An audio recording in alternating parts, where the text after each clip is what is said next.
2018 BMW i3S first drive review is the I mightier than the M. Come for the power increase, stay for the retuned suspension and stability control. There's no increase in the lithium-ion battery's capacity of the i3S, which remains at 33 kWh. If you've got BMW's iCharging station, the i3S will deliver about 90 miles of range in a little under 3 hours. Even if you don't have the official BMW charger, charging options abound, and you can always just plug into a standard 240-volt outlet and wait about 11 hours for a full battery. In other words, just charge it up overnight for the next day. Given the additional power, we'd imagine some of the regular grade i3's 124 miles of maximum range will be sacrificed, but BMW hasn't yet released US-specific figures for the i3S. We don't expect a massive drop in real-world range, but when you're driving electric, every little bit counts. So, you're not going to choose this new sport model for its extended green credentials. Instead, you'll choose it for those few extra ponies, and, more important, for changes made to its suspension, wheels, tires, and recalibrated stability control. From the outside, there isn't much to tell the casual observer that the i3S is any different from BMW's other electric hatchbacks.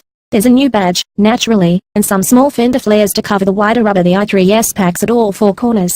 The 20-inch wheels are each a half-inch wider, and the tires are 175/55 up front, and 195/50 at the rear.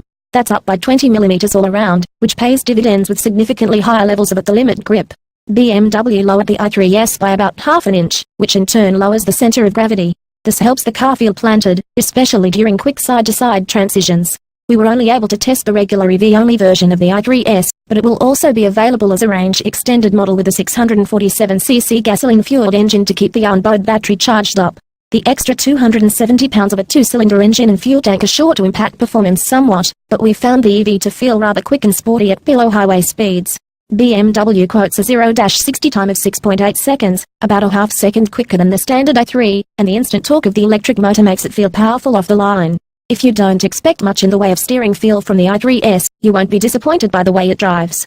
The i3S isn't meant to be a sports car, but that doesn't mean it isn't fun. The ride is firm but comfortable, power from the electric motor is easy to modulate, and the regenerative braking that slows the car as soon as the driver lets off the throttle is fun to play with.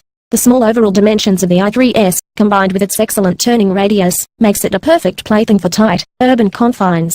Really, there's only one significant drawback to the i3S over the standard i3, and that's price. The 2018 BMW i3S starts at $47,650. That's $3,000 more than a regular i3.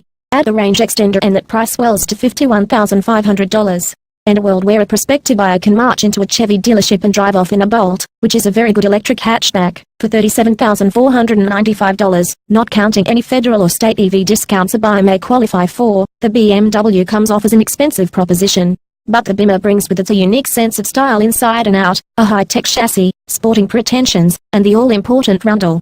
Whether the BMW i3S makes sense depends on your point of view. For one, any i3 has to be seen and appreciated as a premium product to make it worth more money than something like the Bolt. If you're willing to make that concession, the $3,000 surcharge for the i3S might be worth it, if for no other reason that it's a bit more stylish and exclusive than the standard version. If you just want a stylish electric car, you would probably be better off spending the extra money on a fast charging system. It seems like a foregone conclusion that BMW's M&I divisions will join forces, probably someday soon, on some sort of mainstream electrified performance vehicle. The i3S is not that vehicle. It's a step in that direction, and the additional performance is more than welcome. Any BMW i3 makes a good city car, and the i3S makes the carbon fiber hatchback more fun to drive on twisty roads and at highway speeds. If the regular BMW i3 appeals to you, and you're not scared away by the slightly dearer sticker price, there are plenty of good reasons for a driving enthusiast to choose the i3S for a few grand more.